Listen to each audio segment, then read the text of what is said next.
নমস্কার, দি nation stock নিউজে আপনাদের স্বাগত জানাই। নদিয়া জেলার হরিণঘাটাতে ভারতীয় মজদুর সংঘ আয়োজিত শ্রমজীবন জাগরণ অনুষ্ঠানে উপস্থিত ছিলেন বনগাঁ লোকসভা কেন্দ্রের প্রাক্তন সাংসদ ও এবারের বিজেপি প্রার্থী শান্তনু ঠাকুর।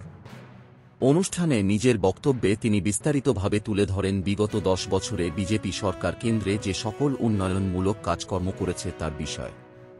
এছাড়াও তৃণমূল কংগ্রেসের এনআরসি বিরোধিতা নিয়েও তিনি সরব হন। আসুন দেখে নেব তার বক্তব্যের কিছু মুহূর্ত। দীর্ঘ 65 বছর ধরে ভারতবর্ষ কচ্ছপের গতিতে এগিয়েছে। 140 কোটি মানুষ বর্তমান ভারতবর্ষে বাস করছে। আজকে চীনও প্রায় 140 কোটির কাছাকাছি। চায়না কি করে আমাদের ছাপিয়ে আগে বেরিয়ে গেল, তারা 19 ট্রিলিয়নের মালিক হল। আর ভারতবর্ষ আগামীতে 5 ট্রিলিয়ন ইকোনমির কথা ভাবছে। এত কি করে পিছিয়ে গেল? এটা শুধু অপদার্থ যে সরকার ছিল, সেই সরকারের ভীরুতা, সেই সরকারের অকর্মণ্যতা, নির্বুদ্ধিতা এবং সেই সরকারের শুধু পরিবারতন্ত্রের যে বিষয় ফুটে উঠেছিল, তাতে সমগ্র দেশবাসী আজকে তার সেটাই সেই কারণে আজকে বক্তব্য হয়েছে। আমি মনে করি অনেক দেরিতে হলেও গত 10 বছরে মাননীয় প্রধানমন্ত্রীজির নেতৃত্বে ভারতবর্ষ যেভাবে বিকাশ লাভ করেছে, সেটা 65 বছরকে ছাপিয়ে গেছে গত 10 বছর। কিছুদিন আগে বিশেষ বিশেষ সংবাদ মাধ্যমে এবং ইন্টারন্যাশনাল যে আমাদের অথরিটিগুলো আছে, তারা ডিক্লেয়ার করেছে যে ভারতবর্ষ পঞ্চম বৃহত্তর অর্থনৈতিক দেশ হিসেবে বর্ণিত হয়েছে। এটা কিভাবে সম্ভব? যেখানে 2014 সালের আগে ইউপিএ গভর্নমেন্ট 11 নম্বরে এসে আনন্দ করছিল, সেখান থেকে 6 ধাপ আমরা নিচে নেমেছি। এটা কি করে সম্ভব? এটা সম্ভব হয়েছে প্রগতি, infrastructure development, turn around time, short turn around time. দেশের সমস্ত বিশেষ বিশেষ স্থানগুলোকে যথাসাধ্য ডেভেলপমেন্টের মাধ্যমে সময় বাঁচিয়ে যে কার্যসিদ্ধি হচ্ছে, যে কারণে ভারত প্রগতিশীল হচ্ছে। দেখুন, চায়না ফাস্টারে এই কারণে যে আজকে চায়না একটা সিটি থেকে আর একটা সিটিতে যদি 6 ঘন্টা টাইম লাগে যেতে, সেম ডিস্টেন্সে ভারতবর্ষে একটা স্থান থেকে সেম সিটি থেকে অন্য সিটিতে যেতে সেখানে 17 ঘন্টা টাইম লাগছে। এই হচ্ছে ব্যবধান। প্রোডাক্ট এবং থিংস, এই জিনিসগুলো যত তাড়াতাড়ি মানুষের কাছে পৌঁছবে, প্রযুক্তি যত বেশি উন্নত হবে, তত বেশি ভারতবর্ষের ডেভেলপমেন্ট হবে। এতে উপকার পাবে কারা? আমরা সকলে এর উপকার পাব। যত সময় বেশি লাগছে তত খরচ বাড়ছে, যত সময় বেশি লাগছে তত দেরি হচ্ছে, আর যত দেরি হচ্ছে তত আমি পিছিয়ে পড়ছি। সেই তুলনায় কাউন্ট করতে গেলে চায়না আমাদের থেকে বেশি ফাস্ট হয়ে গেছে, অন্যান্য কান্ট্রি ফাস্ট হয়ে গেছে। তো এই দিকটাতে নজর দেওয়া হয়েছে, যে কারণে বর্তমানে আমাদের মাথাপিছু যে আর্থিক অবস্থান ইউপিএ গভর্নমেন্টের সময় শুধু 70 পয়সা ছিল, এখন মাথাপিছু মাননীয় নরেন্দ্র দামোদর মোদীজি এই শাসনকালে 1 টাকা 72 পয়সা হচ্ছে মাথাপিছু। আগামী 2047-এ মাননীয় প্রধানমন্ত্রীর যে বিকশিত ভারত, সেই বিকশিত ভারত প্রকল্পের যে ধারাবাহিকতা, আমাদের প্রচেষ্টা আগামীতে মাথাপিছু 50 টাকা করে যখন ইনকাম সোর্স থাকে, সেই প্রচেষ্টা আমরা দেখেছি। প্রায় 100 কোটির কাছে মানুষ, 80 কোটির ওভার, 100 কোটির আগে মানুষকে ফ্রি রেশন দেওয়া এবং তার কন্টিনিউশন এখনো চলছে। এটা সারা বিশ্ব অবাক হয়ে দেখছে এটা কি করে সম্ভব। আপনারা জানেন যে মাননীয় প্রধানমন্ত্রীজি কোভিড কালে এমন একটা বড় সিদ্ধান্ত নিয়েছিলেন, যে সিদ্ধান্তের কারণে আমরা কোভিডের থেকে আক্রান্ত হয়েও আমরা সব দিক থেকে বেঁচে গেছি। দুটো, একটা হচ্ছে ভ্যাকসিনেশন, দুটো হচ্ছে খাদ্য বাড়ি বাড়ি পৌঁছে দেওয়া। কিন্তু দুর্ভাগ্যের বিষয়, এই রাজ্য সরকার সেই খাদ্যতেও হাত বসিয়েছে। আজকে জ্যোতিপ্রিয় মল্লিক যদি জেলে যায়, তার মূল কারণ হচ্ছে এই খাদ্যের যে দর্শন করেছিল সেই কারণ। আজকে এই লাস্ট 10 বছরে ভারতবর্ষের টোটাল যে পরিমাণে ট্রান্সপোর্টেশনের যে রোড তার যে বিস্তার হয়েছে, সেটা 1,72,000 কিলোমিটার শুধু রাস্তা তৈরি হয়েছে। একবার পৃথিবীকে ভ্রমণ করে এসে আরেকবার হাত চলে যাবে, তারও বেশি। এত বড় রাস্তা ভারতবর্ষে তৈরি হয়েছে। এই ইনফ্রাস্ট্রাকচার ডেভেলপমেন্ট হয়েছে বিধায় আজকে আমাদের 34 নম্বর জাতীয় সড়ক তৈরি হচ্ছে। কতটা ইজি এখন কলকাতা থেকে শিলিগুড়ি যাওয়া, আপনারা খালি ভেবে দেখুন। আগে একটা সিঙ্গেল রোডে কিভাবে আমরা কষ্ট করে যেতাম, এখন ওয়ান ওয়ে তৈরি হয়ে গেছে, 4 লেন তৈরি হয়েছে, যাতে আমরা বহু সহজভাবে পৌঁছে যেতে পারছি। যেখানে আমাদের 12 থেকে 14 ঘন্টা লাগতো শিলিগুড়ি যেতে, এখন আমরা 5-5.5 ঘন্টায় পৌঁছে যেতে পারবো। তাহলে এটা আমাদের জন্য উপকার নয়? সকালবেলা একজন ধরুন গাড়িতে করে মাছ নিয়ে যাচ্ছে, পৌঁছে দিতে হবে শিলিগুড়ি, তার 12.5 ঘন্টা 13 ঘন্টা লাগতো, 15 ঘন্টা লাগতো। কারণ আমি খুব ভালোভাবে যাতায়াত করেছি এই রাস্তায়, ডাল খোলার ওখানে 2 ঘন্টার উপরে দাঁড়িয়ে থাকতে হয়। ওই যে টার্নটা আছে ওখানে 2 ঘন্টার উপরে শুধু ট্রাফিক জ্যামে পড়ে দাঁড়িয়ে থাকতে হতো। আমার অভিজ্ঞতা আছে, একদম প্র্যাকটিক্যালি অভিজ্ঞতা আছে, বহুবার গেছি। সেখানে এখন কোনো ট্রাফিক জ্যাম হচ্ছে না, সেখানে ফ্লাইওভার হয়েছে, তার উপর থেকে 4.5 ঘন্টা 5 ঘন্টায় পৌঁছে যাচ্ছে।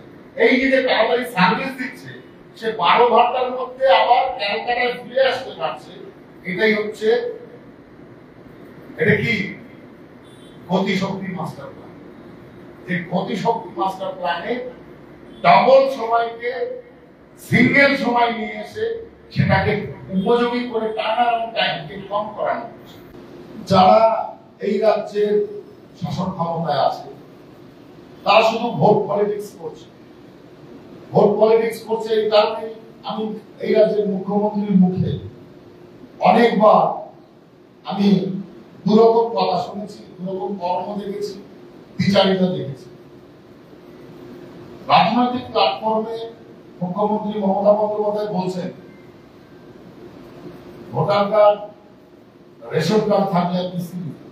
আমি মেনে নিলাম যে যে দেশের ভোট দিতে পারে সে ওই দেশের সিটিজেনই হয়, কিন্তু আপনি এই রাজ্যের পুলিশ মন্ত্রী হয়ে আপনার ডিআইবি যে পুলিশ অ্যাডমিনিস্ট্রেশন আছে, পাসপোর্ট ইনকোয়ারির সময় আপনি কেন 71 সালের আগে ডকুমেন্টারি চাইছেন বা দলিল চাইছেন, সেই কোশ্চেনের জবাব দিতে হবে মুখ্যমন্ত্রীকে। সেখানে কেন 71 এর আগে ডকুমেন্টারি লাগছে? সবচাইতে বড় বোঝার বিষয় হচ্ছে এই জায়গাটা। ওখানে তো আমি ভোটার কার্ড বা রেশন কার্ড দিয়ে আমার পাসপোর্ট ইনকোয়ারি কমপ্লিট হতে পারে। আপনার বক্তব্য অনুসারে, পলিটিক্যাল বক্তব্য অনুসারে, কেন না 71 সালের যে শেখ মুজিব এবং ইন্দিরা গান্ধীর চুক্তি, যে ভারতবর্ষে 47-এর পর থেকে 71 এর আগে অব্দি যে চুক্তি ছিল, সেই চুক্তি এখন আর থাকছে না। কেন? বাংলাদেশ রিপাবলিক অফ বাংলাদেশ আর ভারতবর্ষ ডেমোক্রেটিক আর রিপাবলিক অফ ইন্ডিয়া, এই দুটো দেশে একটা রিপাবলিক, একটা ডেমোক্রেটিক প্লাস রিপাবলিক। এই দুটো দেশে তো, রিপাবলিক দেশে, ডেমোক্রেটিক দেশে তো সবার সমান অধিকার। এটা তো ধর্ম নিরপেক্ষ দেশই হবে। কারণ জিন্নাহ ঘোষণা করেছিলেন পাকিস্তান ইসলাম কান্ট্রি, এটা আমরা সকলে জানি। তো সেখানে 71 সালের পরে যে ট্রিটি সাইন হয়, ট্রিটি স্বাক্ষরে অর্থাৎ চুক্তি স্বাক্ষর, সেই চুক্তি স্বাক্ষরে শেখ মুজিবুর এবং ইন্দিরা গান্ধী চুক্তি করেছিলেন এখন থেকে উভয় দেশে আর কোনো বস্তুরা যাতায়াত করবে না, কোনো বিনিময় হবে না, কেউ কোনো দেশ আর কনভার্ট করবে না, আসা যাওয়া বন্ধ। এটাই টিটিতে সাইন করে বাংলাদেশের ক্ষেত্রেও সেই সংবিধান লাগু হয় এবং ভারতবর্ষের ক্ষেত্রেও সেই সংবিধান লাগু হয়। যে কারণে ভারতবর্ষে যখন কোন সংবিধান সেন্ট্রাল গভর্নমেন্ট পার্লামেন্ট অ্যাক্টের মাধ্যমে বাইলেটারাল ইলেকশন করে, তখন সেই বিষয়টা সারা ভারতবর্ষে লাগু হয়ে যায়। স্বাভাবিকভাবে পার্লামেন্ট ইমপ্লিমেন্ট করেছে, ভারতবর্ষে লাগু হয়েছে। দেখা গেল বাংলাদেশ থেকে সবচাইতে বেশি মানুষ ধর্মীয় অত্যাচারের কারণে ৭১-এর পরে ভারতে এসেছে। আর এই কারণে ইন্দিরা গান্ধীর চুক্তি অনুসারে ভারতবর্ষের সংবিধানের চুক্তির সংবিধানের খাতায় এই লোকগুলো বেনাগরিক। কিন্তু রাজ্য সরকারের হাতে পাওয়ার আছে ফেডারেল স্ট্রাকচার অনুসারে, যে রাজ্য সরকার প্রতি 11 বছর পর পর সেন্সাস গণনাতে তার ভোটের সংখ্যা বাড়াতে পারে এবং ভোটের সংখ্যা অনুসারে রেশন কার্ডও বাড়াতে পারে। তাই মুখ্যমন্ত্রী বলছেন ওই ফেডারেল স্ট্রাকচার অনুসারে যে আপনি ভোটার কার্ড, আপনি রেশন কার্ড আছে, আপনি নাগরিক। আপনি নাগরিক নন, ৭১-এর পরে যারা এসছেন নাগরিক নন। ওই সেন্ট্রাল গভর্নমেন্ট, আমি কি বলি পশ্চিমবঙ্গের, আমি একজন পশ্চিমবঙ্গের নাগরিক, আমি কোথায় নাগরিক করি? ভারতবর্ষের নাগরিক। তো ভারতবর্ষের নাগরিকত্ব যদি ভারতবর্ষের হই, তাহলে নাগরিকত্বের যে ধারা, সেই ধারা তো ভারতবর্ষের রাইট, সেন্ট্রাল গভর্নমেন্টের রাইট। স্টেট গভর্নমেন্টের কাছে সেই পাওয়ারই নেই, সে ইমপ্লিমেন্ট করবে বা মানুষকে স্বীকৃতি দেবে। তো আপনি যারা ৭১-এর পরে এসছে, যেহেতু স্টেট গভর্নমেন্টের কাছে পাওয়ার দেওয়া আছে যে আপনি যে কাউকে ভোটার কার্ড, রেশন কার্ড দিতে পারেন, তাই আপনি দিয়ে দিয়েছেন আপনার সুবিধার্থে, যাতে ওই লোকটা আপনাকে ভোট দেয়। তার জন্য আপনি পয়সাও নিয়েছেন, তাই সেগুলো তো যাচ্ছি না। তাহলে আপনি জানেন যে সেন্ট্রাল গভর্নমেন্টের ওই যে বাইলেটারাল অর্থাৎ বৈদেশিক যে চুক্তি হয়েছে, সেই চুক্তি অনুসারে সংবিধানের খাতায় এই লোকগুলো বেনাগরিক। এই লোকগুলোকে আপনি কি করে নাগরিক বানাচ্ছেন? আপনার তো রাইটই নেই নাগরিক বানানো। তাহলে অনেক দেরিতে হলেও আমাদের বর্তমান ভারতবর্ষের যশস্বী প্রধানমন্ত্রী সেই ধারাকে মুছে দিয়ে নতুন করে 2019 সালে সিএবি এবং আফটার দ্যাট সিএএ তে পরিণত হয়ে আজকে সেটা ইমপ্লিমেন্ট হয়েছে সোসাইটিতে। গৃহ মন্ত্রণালয়ের দেরিতে হলেও হয়েছে এবং যে প্রভিশন রাখা হয়েছে, সেই প্রভিশনটা অ্যাকচুয়ালি শরণার্থীদের জন্য অতটা কার্যকারী হবে না। ওখানে রিসেন্ট যারা আপনি কেউ অ্যাপ্লিকেশন করেছেন, কেউ রিসেন্ট অ্যাপ্লিকেশন করেছেন পোর্টালে গিয়ে, তাহলে দেখবেন বাংলাদেশের কোনো ডকুমেন্টারি লাগছে না, কারণ এটা নিয়ে আলোচনা করেছে গৃহ মন্ত্রণালয়ের যিনি জেএস আছে, জয়েন্ট সেক্রেটারি আছে, তাদের সাথে আলোচনা হয়েছে যে আমরা বলছি পারসিকিউশন মানে বাস্তব কাজ।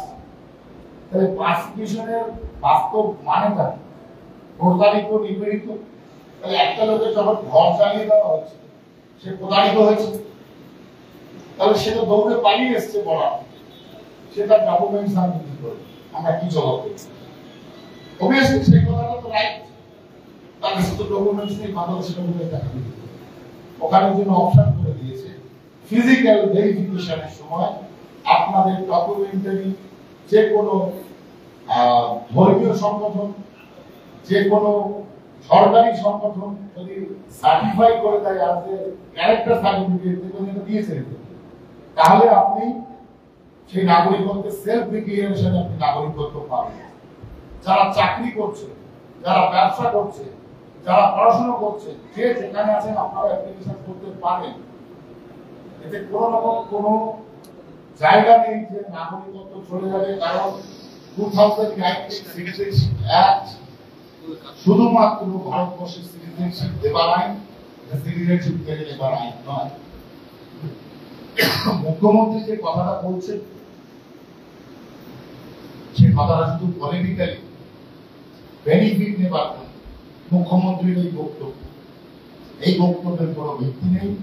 মুখ্যমন্ত্রীর কোনো রাইট নেই, রাজ্য সরকারের কোনো রাইট নেই সিটিজেনশিপ দেবার, সিটিজেনশিপ তুলে নেবার। আমি ভোটার কার্ড, রেশন কার্ডে একজন আদি সিটিজেনের সমান আমি ফেসিলিটি পাচ্ছি, কিন্তু সংবিধানের খাতায় ৭১-এর পরে যারা এসেছে শেখ মুজিবুর, ইন্দিরা গান্ধীর চুক্তি অনুসারে আমরা সকলেই সেন্ট্রালের খাতায় পেয়ে না করি। আর নাগরিকত্বের ইস্যু যখন সেন্ট্রালের সাথে জড়িত, তখন সকলের নাগরিকত্ব অ্যাপ্লাই করা উচিত যারা বিশেষ করে ৭১ সালের পরে এসেছে। ৭১ সালের আগে যারা এসেছে তাদের কাছে যদি কোনো নথি না থাকে তাহলে পরিবেশন করতে পারে।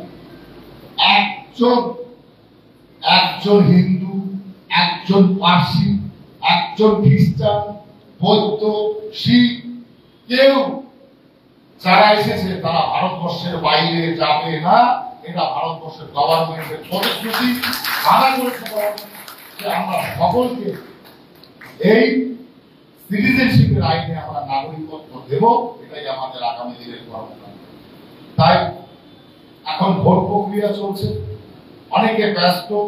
আগামী দিনে শিবির তৈরি করা হবে, স্পার্কদের এনে এনে শিবির করে করে আমরা এই সিটিজেনশিপের বিষয়টা, যেমন আধার কার্ড হয়েছিল, বায়োমেট্রিক ছাপ নেওয়া হয়েছিল, আই কন্ট্যাক্ট করা হয়েছিল, ঠিক এইভাবে সিটিজেনশিপ আগামী দিনে করা হবে। আর এর জন্য সেন্ট্রাল গভর্নমেন্ট তাদের এক্সপার্ট করা হবে। কারোর কোনো ভয়ের জায়গা নেই, ভয় পাওয়ার কোনো রকম ইস্যু নেই। আপনারা অপসভায় বোঝাবেন এই আশা রাখি। আপনারা দেখলেন বিজেপি নেতা শান্তনু ঠাকুর তার বক্তব্যের মধ্যে দিয়ে কি কি বিষয় তুলে ধরলেন। আপনার কি মতামত জানান কমেন্ট সেকশনে। ভিডিওটি ভালো লাগলে লাইক এবং শেয়ার করতে ভুলবেন না। প্রথমবার আমাদের চ্যানেলে আসলে এবং এই ধরনের আরও আপডেট পেতে সাবস্ক্রাইব করে বেল আইকনটি প্রেস করুন। ভালো থাকবেন, সুস্থ থাকবেন। ধন্যবাদ।